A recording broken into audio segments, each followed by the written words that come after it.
one of my passions, apart from everything else I do, is aviation. And reading about Dr. Sengupta's newest venture, it's only a few years old, it's called hydroplane. And we've got a picture of an aircraft that I'm going to put up on that screen for you in just a moment. There it is.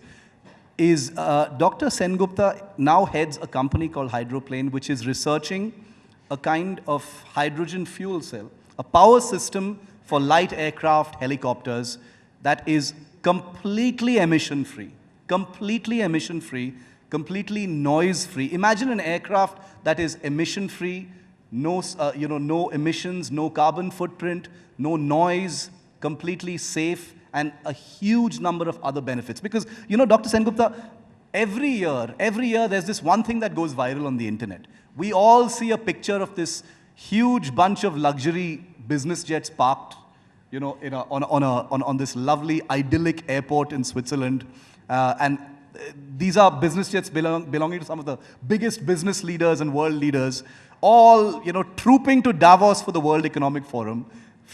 They get off these lovely business jets that have emitted all these things into the atmosphere, and then they lecture the entire world about emissions, and they lecture the entire world about green energy and clean energy and commitments and things like that. You're literally doing that. The technology that you're building now could actually make aircraft like those clean and emission-free. How far along are you?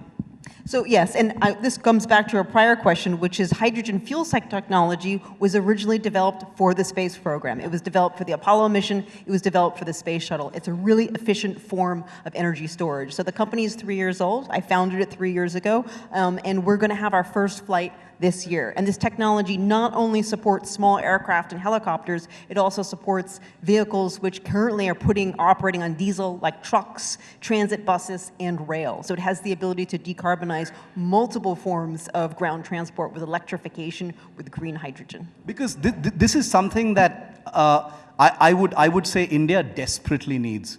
The ability to plug green, clean, emission-free energy into as many places as possible. Transportation, aviation, sources of energy for the country as well. Is that something you're looking at specifically? How India can plug into this entire project?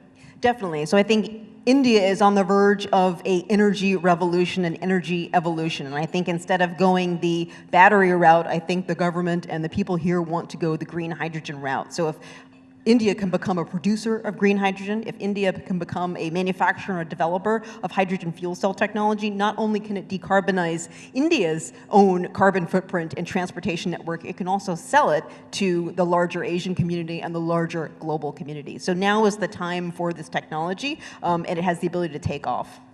Paint us a specific picture, Dr. Sengupta, of how India would be able to benefit from fuel cell technology and green energy technology in specific areas that are achievable in the near term. Because for too long, green energy has seemed like a faraway castle to most of us. But the research you're doing in this technology means that the aircraft that she has, the system that she's built, and we have a picture of that aircraft, is going to fly this year, which means it's real. You can touch it. You're going to see it fly this year itself. There's the aircraft. That's our aircraft. So I actually flew this aircraft myself from Texas to Los Angeles, where we're based. Then we ripped out the internal combustion engine from it, which is piston-driven, and we're now building it up with a hydrogen fuel cell power plant that we've developed ourselves. But it doesn't just have to be aircraft. We can also put it into a very polluting diesel truck, as well as a transit bus, which is currently carrying a diesel system. So it allows you to be much more efficient